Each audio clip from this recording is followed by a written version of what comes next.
civilizacijsko os in smo izgubili tisto svojo prvotno samobitnost oziroma državnost.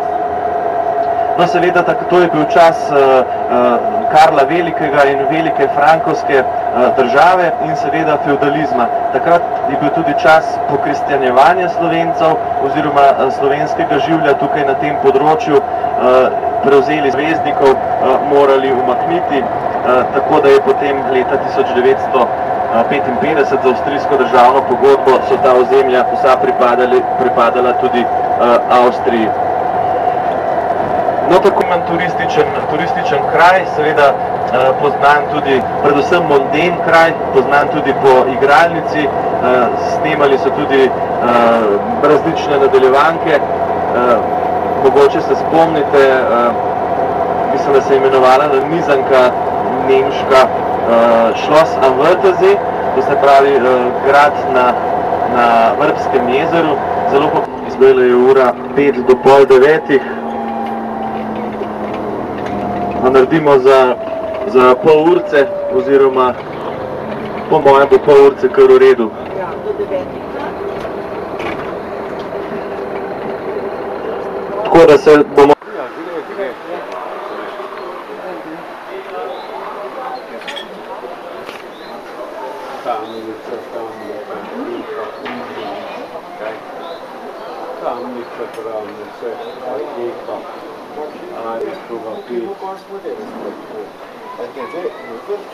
Vrbski jezer so nekje na srednjo, ajde, bolj na začetku, tam gor je vrba.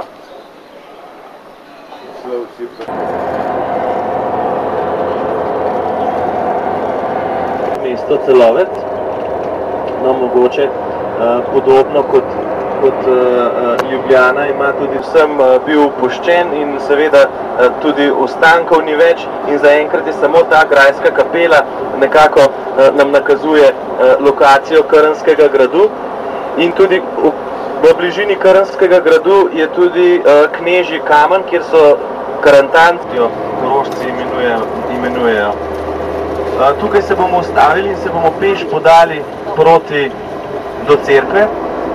Tam bom jaz najprej uredil, ker zadnje čase pobirajo tudi vstopnino, ker lokalni župnik oziroma fajmošter nekako zbira nabirko za obnovo cerkve, kot vidimo tudi nazaj, seveda temu ni bilo tako in smo si lahko brezplačno ogledali tole prekrasno cerkev. No, v sami dele se bomo tukaj le ustavili. Bi bilo fajn.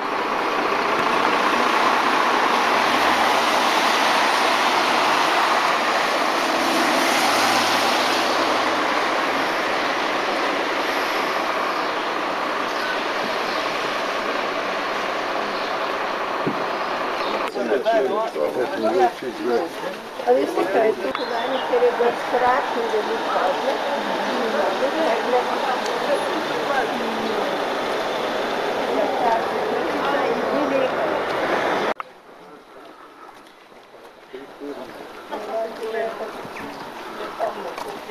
To je mogočno, ne? Pa bi se videli, pravo etko knjige v starem so reči sveško.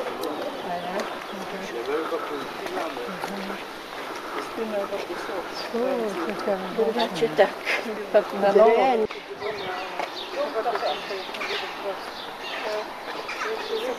Slišam se slika, ne?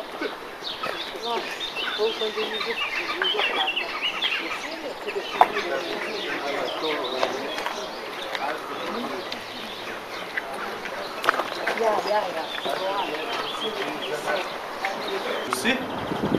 Ne še dve gospe greste, ja. Čakati.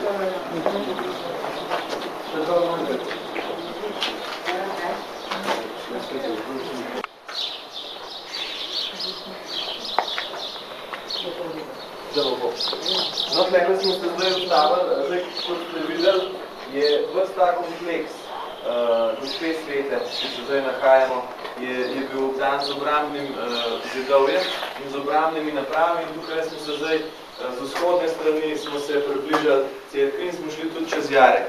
Tako da je dejansko bila to kot utrdba in to je bilo pomembno predvsem v 15. 16. stoletju, ko so bili, to se pravi, prvo že keltsko središče oziroma prvo keltsko prebivališče, gradišče tukaj gor. Tudi zdaj so še dan danes delajo arheologi pač raziskave in odkrivajo nove stvari še za časa Keltov, to se pravi nekje 5. stoletje pred našim štetjem. No, kasneje, ko so prišli Rimljani, so postavili središče v dolino, tukaj v bližini gospe Svete, Marija Sal se reče po nemško, in tukaj je ta Virunum, to se pravi dejansko rimske ruševine, je možno tudi še danes videti. In zelo klasično rimsko mesto je bilo tukaj, središče Noricuma, to se pravi z temi pravokotnimi ulicami, to se pravi Rimljani so zelo bili dobri graditelji in so znali narediti s temi insulami in pravokotnimi usporednimi uličicami. In to je bilo tukaj za časa Rimljanov, to se pravi nekje od leta 0 pa do 5. stoletja našega štetja. No, v 6. stoletju, sem rekel, so prišli slovanski narodi, tudi Slovenci, in so ustanovili pri Krnskem gradu, to se pravi Karenburg, so ustanovili, oziroma sedež, je bil sedež karantanske države. Tukaj so ustoličevali kneze. Kasneje, nekako karantanje je bilo od 7. do 9. stoletja našega štetja, kasneje, ko so pa ustoličevali koroške vojvode, to so bili pa že nemški prebivalci, pa so potem, poleg tega, da so jih ustoličili na Knežjem kamnu, so jih potem potrdili kot cerkvena oblast v gospe Sveti, tukaj v tej cerkvi, in kasneje tukaj ta Herzogštulj je pa ta vojvodski prestol in tam so jim pa potem še predali naprej vazalom fevde. Tako da je nekako ta postopek kasneje, sicer ni bil več slovenski postopek, je bil trodelni postopek. Ampak dejansko se pa tukaj lepo vidi cela ta dolina oziroma polje, Gosposvetsko polje, in tukaj je še tale Šentvit, Sentvajt, ki je bilo pa v bistvu v srednjem veku središče Koroške. To se pravi, šele kasneje se je preselilo središče v Klagenfurt, v Celovec, tam nekje do 16. stoletja, oziroma še nekoliko kasneje, pa je bilo središče Koroške v Šentvidu. To se pravi, dejansko je tukaj središče na Gosposvetskem polju ne samo slovenstva, ampak tudi Koroške kot dežele, ki jo danes seveda Avstrijci. Ja, eto. Kakšne pravi pa ta malo ima kot doma. Ne, od Barbara Marjana. Sreden Marjane. Pa tako so se različni. Tako različni pa je gležali, pa tudi ljubka se je pa sreden tako naredi, tako. Ja, pa tako različni. Stoletju. To se pravi, ko so prišli Slovenci na to področje, so jih začeli pač podžužljani, ker takrat je to spadalo pod Salzburško poseg tudi poprištenjevati.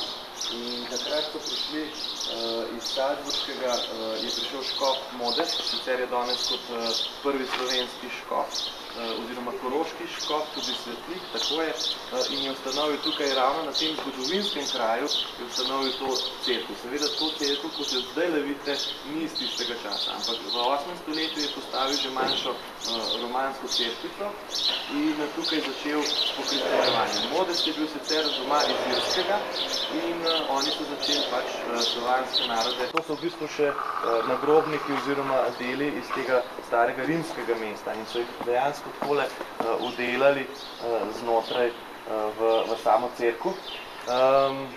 Tudi tamle na koncu, tisto na robu, vidimo Marije. Tako da zdaj pa, če me tamle pri tem svetilniku na sredini počakate, pa grem jaz urediti za vstopnino za v cerkev, potem pa nadaljujemo z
naša gospa Sveta. To opremo, ki sem jo naštel sedaj, je iz 18. stoletja, to se pravi precej kasneje, no sam kip gospe Svete pa iz 15. stoletja. To se pravi še iz prvotne takratne cerkve, kako je bila ta cerkev zgrajena. Tukaj vidimo tole kapelo, tudi iz 15. stoletja, ima prav poseben pomen. Kajti tukaj vidim začetku 20. stoletja, tam nekje 1927-28, prikazujejo pa rodovnik Jezusa Kristusa po Mateju. To se pravi, čisto tam na začetku, če pogledate, vsi te je 82 pol in več kot polovica jih ima s temi znanimi osebami oziroma Kristusovimi predniki. Tam je tudi Abraham in Izak in potem čisto do konca pridemo do Jožefa in Marije.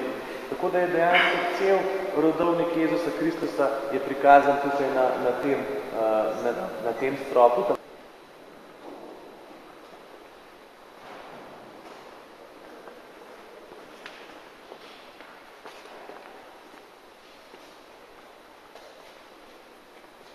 No, tukaj zdaj stojimo pred tem zlatim oltarjem, visokim zlatim oltarjem iz 18. stoletja.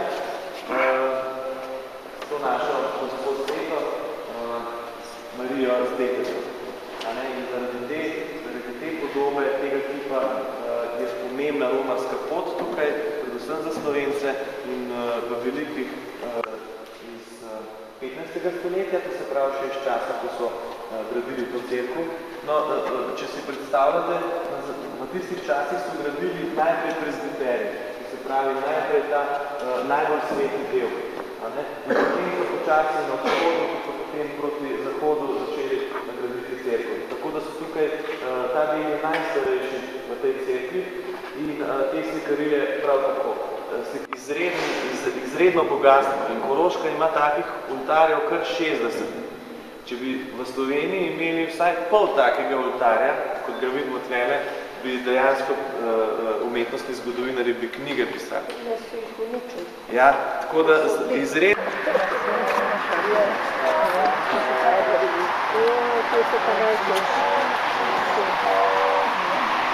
Ja, tako je parlamentu in vse.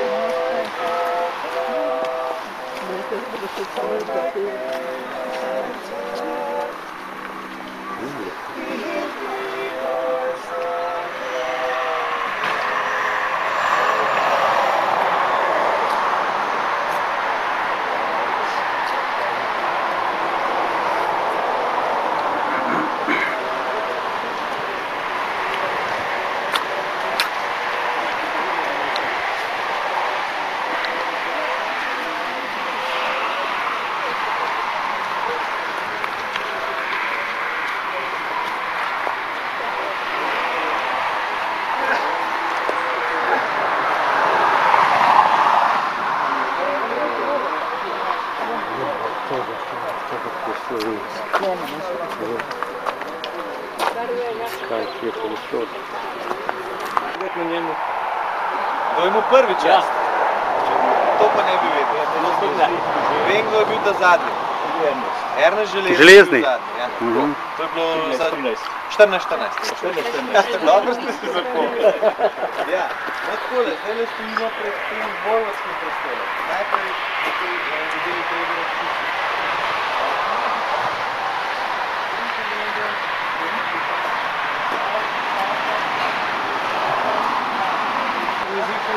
In je zanimivo zaradi tega, ker je eden prvih teh demokratičnih prenosov oblasti od živstva na glavarja, v bistvu na plezan. In to je nekako izgledal, da je ta proces, a ne so tri procesi, bil na tistem snežen kamen, ki je dejansko predstavljal kot starega rimskega stebra, tukaj iz tega središča Virunuma. In se je tam naselil in je tam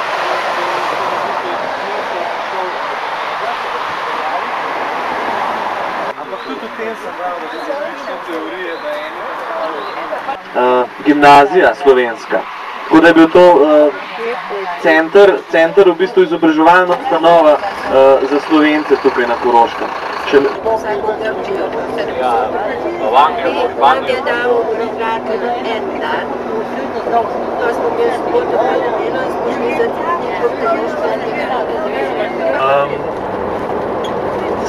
Sam grad je bil prvič postavljen oziroma prva utrdba nekje v 12. stoletju že in nekako bi lahko zgodovino tega gradu omenili oziroma omejili na dva dela. To se pravi, prvi del je nekako od 12. stoletja pa do 16. stoletja in res zelo pravličen, impozanten grad na skali.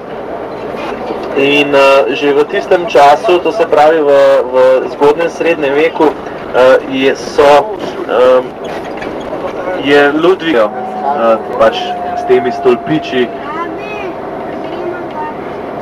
tako da je res pravlično, no?